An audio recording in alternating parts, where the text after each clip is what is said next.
We are not yet sure whether it will be Bataan Nuclear Power Plant or not, or whether it will be another nuclear power plant which will be considered. So depende pa po sa study. But just to answer, the data that we got here is that Mount Natib is 13 kilometers away from Bataan Nuclear Power Plant. Mr. Speaker, distinguished colleague. Mr. Speaker, distinguished sponsor, 13 kilometers is a very short distance. When Mount Pinatubo erupted, it affected areas much farther than 13 kilometers, and yet it affected the rest of the world. So that short distance is not a justification that it would be safe to construct a nuclear facility proximate to a dormant volcano. Next question is, would the distinguished sponsor affirm that the Bataan Nuclear Power Plant is constructed along a fault line?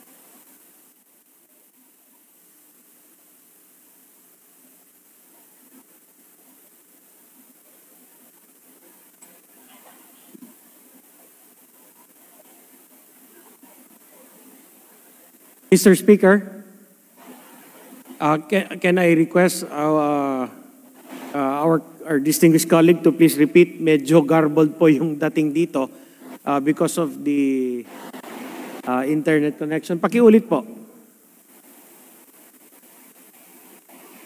The question is,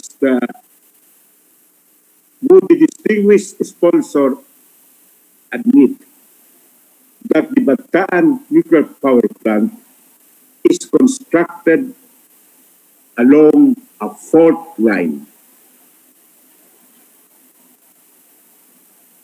Mr. Speaker, distinguished colleague, the Bataan Nuclear Power Plant is not constructed on a fault line, Mr. Speaker, distinguished colleague. Hindi po siya nakakonstruct on top of a fault line. The distinguished sponsor is not aware of the findings of the Puno Commission. The Puno Commission was created no less than President Marcos in 1979. Puno was the Minister of Justice, Ricardo Puno. And the findings of the Commission were that the BNPP was not safe.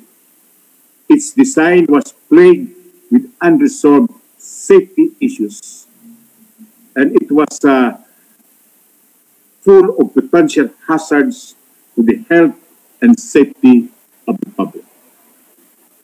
And I just wonder why, after 41 years from the construction and mothballing of the nuclear power plant, it's only now that we are going to conduct a re-study of the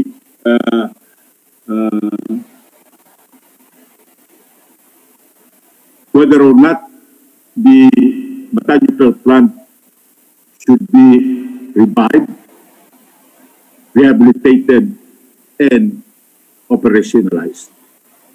It is not yet sure that it will be Bataan Nuclear Power Plant that will be operated. So we will still wait for the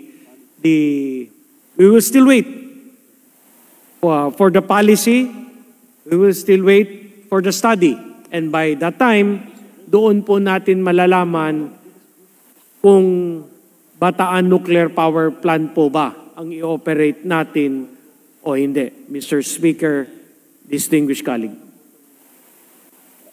Just for the record, Mr. Speaker, considering the ignominious past of the Bataan Nuclear Power Plant, the scandal and bribery which surrounded its procurement and construction, the onerous and odious loan of $2.2 billion which financed the erection of the facility, and the dubious safety of its location, these are the reasons why it has been monikered as the monster of Morong.